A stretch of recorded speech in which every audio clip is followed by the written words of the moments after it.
Hello everyone. आज हम देखेंगे AEEE के अंदर जो यूनिट नंबर 3 है हमारा, उसमें हमने प्रीवियस वीडियो में एक टॉपिक स्टार्ट किया था। वो था single phase induction motor. Okay, तो उसमें हमने ये बेसिक जो थी इम्पोर्टेंट जो अंडरस्टैंड करना था वो हमने देखा था। लेकिन एग्जाम पॉइंट ऑफ व्यू क्या है वो मैं आज बताऊंगा आपको। और दूसरा प्रीवियस वीडियो में क्या देखा था, types of single phase induction motor. उसमें टोटल कितनी टाइप्स है, 4 टाइप्स है। उसमें हमने जो ये पहली टाइप जो है ना, सैडेड पोल इंडक्शन मोटर, वो हमने देखा था। ओके, तो आज हम ये देखेंगे क्या है। पहला, प्रतिरोधक स्टार्ट इंडक्शन रन प्रकार, मतलब resistance start induction run type, ये जो है वो हम देखेंगे। तो ये हमने प्रीवियस वीडियो में देखा था shaded pole type single phase induction motor. आज हम यहाँ पे देखेंगे, ये लिखा है देखो, प्रतिरोध start means resistance start induction run type induction motor. So यहाँ पे हमें पता है कि इंडक्शन मोटर ये जो है सिंगल फेस के बारे में बात कर रहे हैं, राइट। तो वो सेल्फ स्टार्टिंग नहीं है, तो उसको हमें स्टार्टिंग में स्टार्टिंग देनी पड़ती है, मतलब उसको थोड़ा धक्का देना पड़ता है रोटर को। तो एक बार वो घूमना स्टार्ट हो जाएगी, बाद में हम कुछ नहीं करेंगे तो चलेगा, वो घूमती ही रहेगी रोटर, राइट। तो यहाँ पे जो स्टार्ट कैसे देते हैं ना, वो इम्पोर्टेंट है। तो देखो, ये थियरी एग्जाम में G2 एग्जाम में आई हुई है, राइट। तो हम वो देखते हैं कि इसका मतलब क्या होता है। ओके, तो देखो, आ स्प्लिट फेजिंग प्रकारनी मोटर है। मतलब यहाँ पे फेज को क्या करना पड़ता है, स्प्लिट करना पड़ता है, જેમાં પ્રતિરોધકનો ઉપયોગ કરવામાં આવે છે। और वो स्प्लिट करने के लिए क्या यूज़ किया जाता है, रेजिस्टेंस। સ્ટેટરની અંદર બે વાઇન્ડિંગ સ્પેસમાં 90% ખૂણે 90 ડિગ્રીના ખૂણે ગોઠવવામાં આવે છે, राइट। सो स्टेटर के अंदर 2 वाइंडिंग होती है, वो हमने ऑलरेडी देखा है, राइट। सो 2 वाइंडिंग को 90 डिग्री के एंगल पे रखा जाता है। देखो यहाँ पे बताया गया है, देखो ये एक वाइंडिंग है, उसको बोलते हैं मेन वाइंडिंग। और ये क्या है, दूसरी वाइंडिंग, इसको बोलते हैं स्टार्टिंग वाइंडिंग। और ये जो स्टार्टिंग वाइंडिंग होती है ना, ये दोनों वाइंडिंग को देखो 90 डिग्री पे रखा गया है। और मेन बात यहाँ पे कौन सा है, रेजिस्टेंस टाइप है ना। तो यहाँ पे एक रेजिस्टेंस जो है उसको ये स्टार्टिंग वाइंडिंग के सीरीज में कनेक्ट किया जाता है। देखो બરાબર છે, સ્ટાર્ટિંગ ગૂંચળું જે છે તેને સિરીઝમાં આપણે રેઝિસ્ટન્સ અહીંયા રાખવામાં આવે છે, કનેક્ટ કરવામાં આવે છે। ઓકે, અને એની સાથે સિરીઝમાં એક સ્વિચ રાખવામાં આવે છે, એ છે સેન્ટ્રીફ્યુગલ ક્લચ, બરાબર છે। એ થોડી સ્પીડ પહેલાં સ્ટાર્ટિંગમાં શું હશે, એ ઓન હશે, મતલબ કે ક્લોઝ હશે આ રીતે। પછી એની સ્પીડ વધશે થોડી, બરાબર, 70થી 80% જેટલી સ્પીડ થઈ જશે રોટરની, એટલે ઓટોમેટિક કેવી થઈ જશે, ઓપન થઈ જશે। પછી એને જરૂર નથી, એકવાર એ ફરવાની ચાલુ થઈ જશે પછી તે ફરતી જ રહેવાની છે। એટલે સ્ટાર્ટિંગમાં આપણે એને ધક્કો આપીને ખાલી એને ફેરવવાની છે। તો તેના માટે આપણે આ યુઝ કર્યું છે। હવે આપણે જોઈએ છે અત્યારે resistance type, sorry resistance start, right. તો અહીંયા રેઝિસ્ટન્સ, કેપેસિટર સ્ટાર્ટ હશે તો અહીંયા શું હશે, કેપેસિટર, બસ આટલો ફરક છે। ખ્યાલ આવી ગયો? તો ચાલો, હવે આ અરેન્જમેન્ટ તો આપણે જોઈ લીધી। આ સ્ટેટરનું થઈ ગયું, આ એક રોટર છે આપણી, બરાબર છે। હવે આપણે જોઈશું કે શું થશે અહીંયા। तो जुओ, मेन वाइंडिंग इंडक्टिव હોય છે, मतलब देखो ये इंडक्टिव, તેનો प्रतिरोध ઓછો રાખવામાં આવે છે। ओके, उसका जो रेजिस्टेंस है वो बहुत कम रखा जाता है। सो उसकी वजह से क्या होता है, देखो कि તેનો પ્રવાહ IM, કે એ જે મેઇન વાઇન્ડિંગમાંથી જે કરંટ પાસ થાય છે એનું નામ આપ્યું છે IM। ઓકે, વોલ્ટેજ કરતાં 5m ડિગ્રી પાછળ હોય છે। એટલે કે જે વોલ્ટેજ હોય છે, ફેઝર ડાયાગ્રામ પરથી તમને વધારે ખબર પડશે। આ વોલ્ટેજ છે, બરાબર, એને એઝ અ રેફરન્સ તરીકે લેવામાં આવે છે। અને IM છે એ જે છે એ એરિયા છે। તો એ 5m જેટલા ડિગ્રી પર કેવો હશે, પાછળ હશે, કારણ કે ઇન્ડક્ટિવ છે ને એમાં વોલ્ટેજ કરતાં કરંટ કેવો રહે છે, પાછળ, મતલબ લેગ કરે છે, બરાબર। અને 5m 90 ડિગ્રીથી થોડો ઓછો હોય છે, मतलब आ डिग्री 90 डिग्री आए एनाथी थोड़ो ओछो हशे। चलो आटली बात थई गई। बीजू, रनिंग वाइंडिंगनु इंडक्टन्स ओछું અને प्रतिरोध વધારે રાખવામાં આવે છે। मतलब કે આ રનિંગ એટલે કે સ્ટાર્ટિંગ વાઇન્ડિંગ, એનું જે ઇન્ડક્ટન્સ એ ઓછું અને એનો જે રેઝિસ્ટન્સ છે અને અવરોધક પ્રતિરોધ वो કેવો રાખવામાં આવે છે વધારે, અને તેની સાથે શ્રેણીમાં સિરીઝમાં રજિસ્ટર આર જોડવામાં આવે છે, બરાબર છે. આના કારણે શું થશે, એની અંદરથી જે કરંટ પાસ થાય છે ને એને શું નામ આપ્યું છે, આઈએસ, બરાબર. એ વોલ્ટેજની સાથે ઘણો ઓછો ખૂણો બનાવે છે. મતલબ આ વોલ્ટેજ તો જો આઈએમ આટલો 5 જેટલો ખૂણો બનાવે અને આઈએસ જે છે એ ખૂબ જ ઓછો ખૂણો બનાવે છે. એટલે બહુ પાછળ ના હશે, વોલ્ટેજની નજીક નજીક હશે, બરાબર.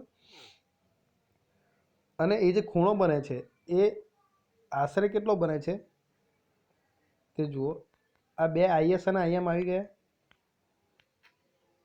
બરાબર. આ આઈએસ અને આઈએમ, આ બે વચ્ચે જે ખૂણો બને છે એને શું કીધું છે, 5. અને એ કેટલો હોય છે, આશરે 30 ડિગ્રી જેટલો હોય છે, बराबर है. सो यहाँ पे लिखा है, देखो रोटर पर एक सेंट्रीफ्यूगल स्विच रखવામાં આવે છે. मतलब ये જે રોટરની સ્પીડ 70 થી 80% જેટલી થાય ત્યારે ખુલી જાય છે. સ્ટાર્ટિંગ વાઇન્ડિંગ આ સ્વિચની श्रेणी में હોય છે. ओके, सो जो मैंने पहले बताया बस वही है. अब वो कार्य कैसे करता है, वर्किंग कैसे होता है वो देखो कि જ્યારે सप्लाई આપવામાં આવે છે ત્યારે સ્વિચના कॉन्टैक्ट बंद હોય છે. मतलब जब हम सप्लाई देते हैं यहाँ से V, तब ये जो स्विच है वो क्या होती है, क्लोज होती है.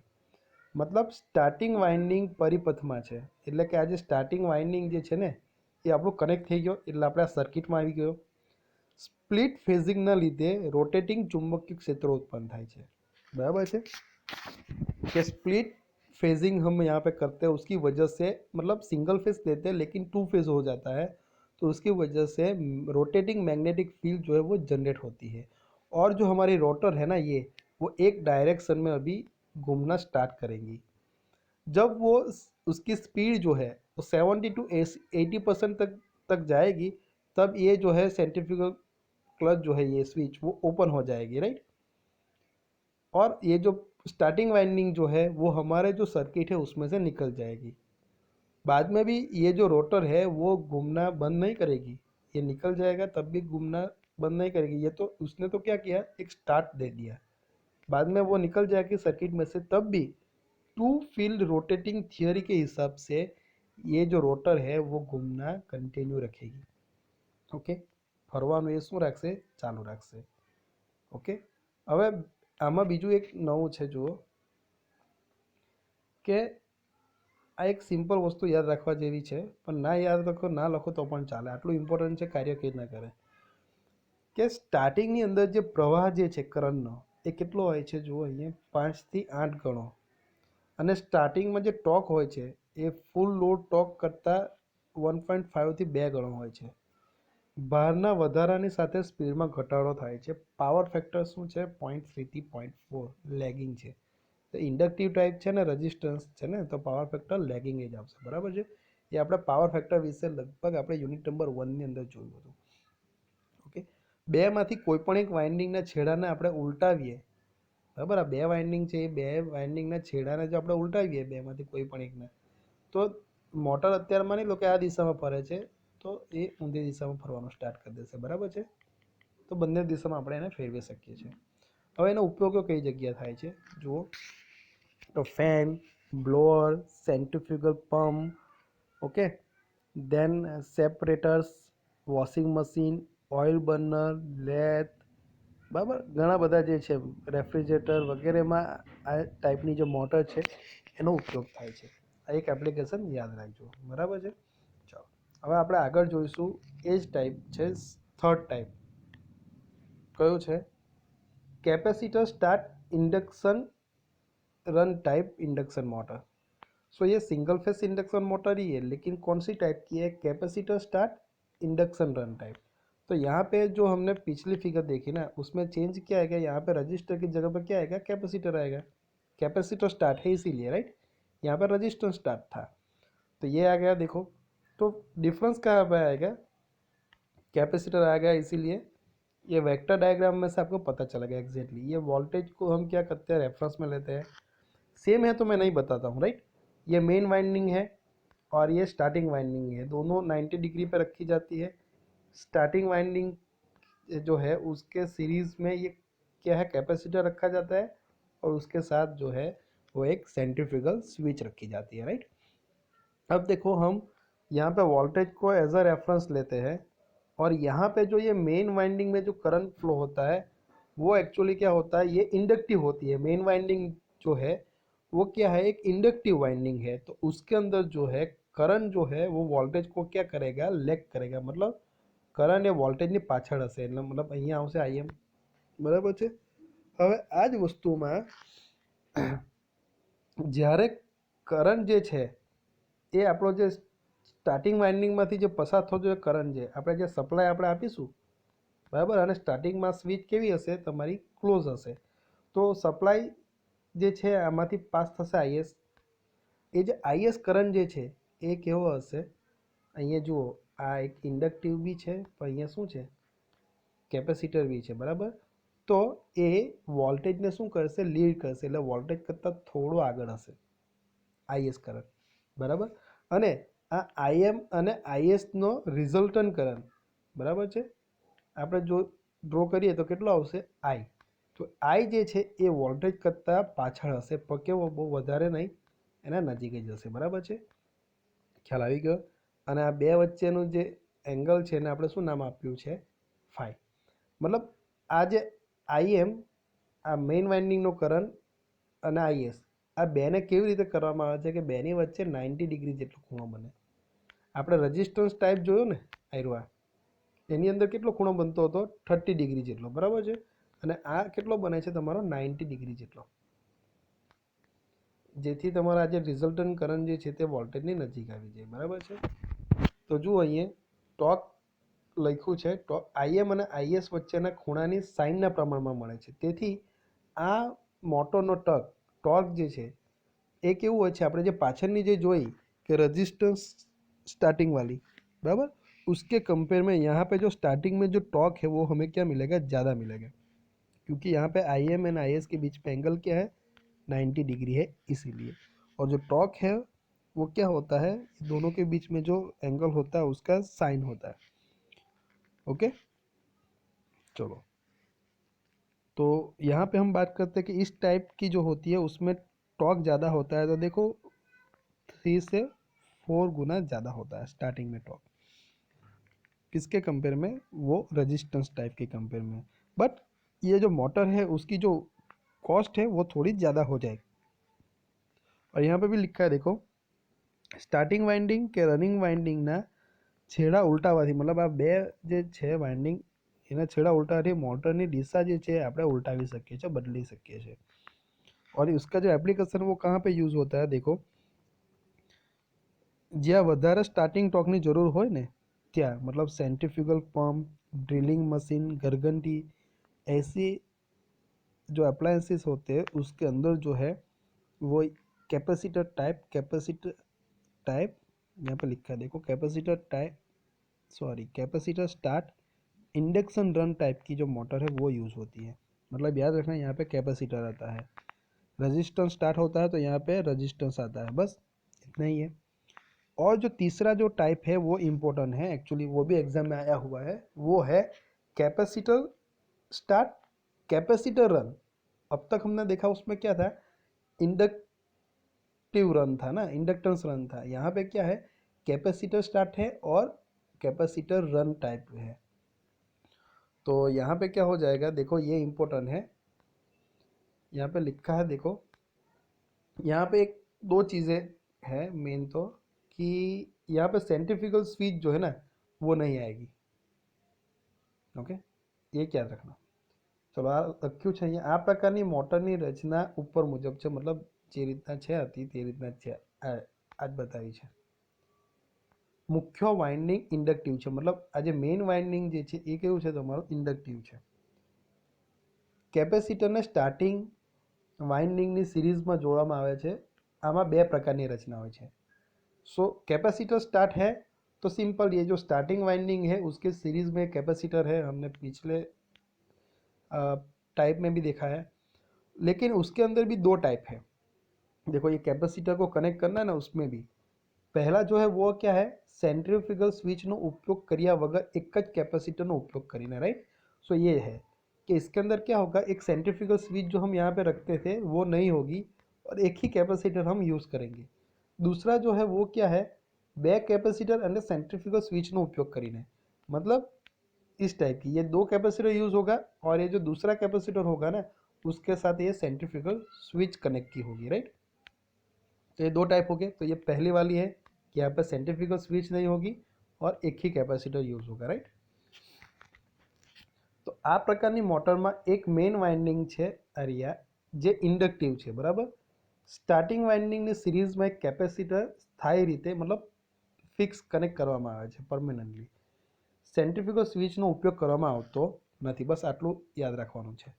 એટલે શું થઈ જશે એકચ્યુઅલી આ એક ઇન્ડક્ટિવ અને આ એક શું થઈ જશે તમારું એક કેપેસિટિવ થઈ જશે, બરાબર। તો એના ફેઝર ડાયાગ્રામ જે આપણે જોયો ને પાછલી ફિગરમાં બસ એ રીતના જ આવશે। Capacitor type inductive run type જે હતો ને એ ટાઈપ જ આવશે, ઓકે।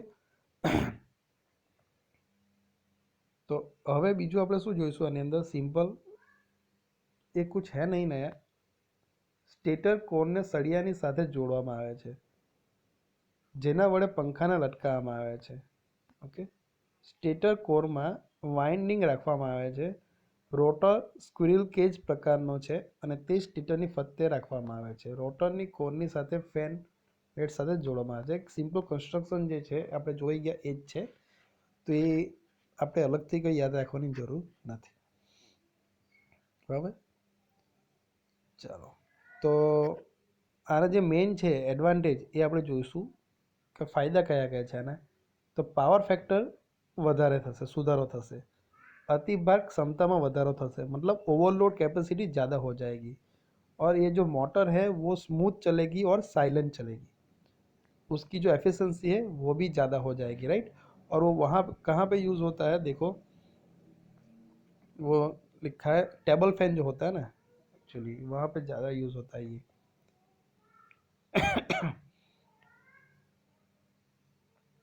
और जो दूसरा टाइप है वो देखो ये है, उसमें दो कैपेसिटर यूज़ हुए हैं और जो कैपेसिटर C2 है उसके साथ ये सेंट्रीफ्यूगल जो है स्विच वो यूज़ की है। और C1 और C2 में से C2 की वैल्यू जो है वो ना वो ज़्यादा रखी जाती है, ओके। तो देखो यहाँ पे लिखा भी होगा सब कुछ। आमा सेंट्रीफ्यूगल क्लचનો ઉપયોગ કરવામાં આવે છે, मतलब કઈ રહ્યું સ્વિચ કેપેસિટર C1 ને સ્ટાર્ટિંગ વાઇન્ડિંગની સિરીઝમાં સ્થાયી રીતે જોડવામાં આવે છે, मतलब ये स्टार्टिंग वाइंडिंग है उसके साथ C1 को सीरीज में परमानेंटली उसको कनेक्ट किया जाता है। कैपेसिटर C2 ने सेंट्रीफ्यूगल क्लच ની सीरीज़માં દર્શાવવા મુજબ જોડવામાં આવે છે, मतलब C2 है उसको ये स्विच के साथ सीरीज़ में कनेक्ट करते हैं और उसको ये C1 के साथ पैरेलल में। C2 ની કિંમત C1 કરતાં 10 થી 15 ગણી હોય છે વધારે, બરાબર। C2 ને હળવી ડ્યુટી માટે ડિઝાઇન કરવામાં આવે છે જ્યારે C1 ને સતત ડ્યુટી માટે ડિઝાઇન કરવામાં આવે છે।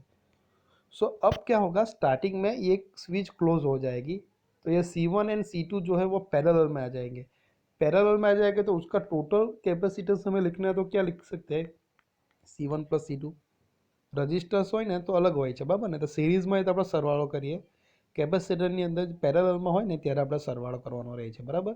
तो उसका जो नेट कैपेसिटेंस है, रिजल्टेंट कैपेसिटेंस, वो क्या होगा C1 + C2, बराबर। रनिंग स्थिति में જ્યારે સેન્ટ્રીફ્યુગલ ક્લચ ઓપરેટ થાય છે ત્યારે C2 ડિસ્કનેક્ટ થાય છે, એટલે કે રનિંગ એકવાર રોટર ફરવાનું સ્ટાર્ટ થઈ ગઈ ત્યાર પછી આ સ્વિચ ઓપન થઈ જશે, એટલે કે આ C2 જે છે એ કનેક્શનમાંથી નીકળી જશે તો આ સ્ટાર્ટિંગ વાઇન્ડિંગ સાથે શું જોડાયેલું રહેશે, C1, બરાબર છે। અને એના ફાયદા પણ આપણે જોઈ જ ગયા છે, એ રીતના છે કે મોટર તદ્દન અવાજ વગર ચાલે છે, ઓકે। નોઇઝ એકદમ ઓછો હશે એનો, પાવર ફેક્ટર ઇમ્પ્रूव થાય છે, વધે છે, कार्यदक्षता मतलब एफिशिएंसी बढ़े छे, ओवरलोड की कैपेसिटी जो है वो भी ज़्यादा हो जाएगी। तो ये कहाँ पे यूज़ होता है, तो देखो ये ग्राइंडर जो है, पॉलिशर, कंप्रेसर, उसके अंदर इस टाइप की मोटर जो है वो यूज़ होती है, राइट। तो ये एग्जाम में पूछी गई थी, capacitor start capacitor run type induction motor, ये एक इम्पोर्टेंट है। दूसरी जो है वो ये इम्पोर्टेंट है, resistance start induction run type induction motor, तो ये हमें अच्छी तरह से करना है। तो ये बात हुई सिंगल फेस इंडक्शन मोटर के बारे में, राइट।